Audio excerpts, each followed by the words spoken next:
Hey guys, it's Andrew from Cardinal Kia again. I needed to move this vehicle, so I'm going to do a quick video on how to use your wireless charging pad in this 2021 Kia Sorento LX Premium all-wheel drive in Glacier White Pearl. Let's go inside.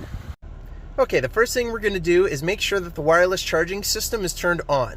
I'm going to go into the instrument panel. I'm going to use these buttons on the right-hand side of the steering wheel to navigate the menu. I'm going to go over to the gear. I'm going to head down to convenience and make sure that the wireless charging system is checkmarked on.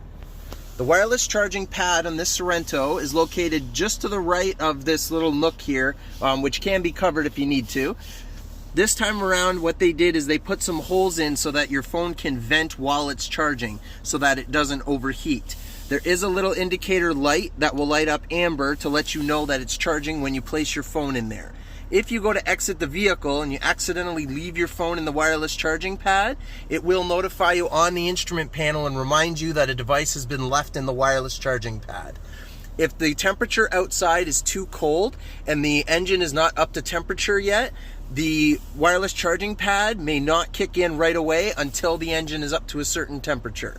Also, if you have the door open, it will cancel your wireless charging.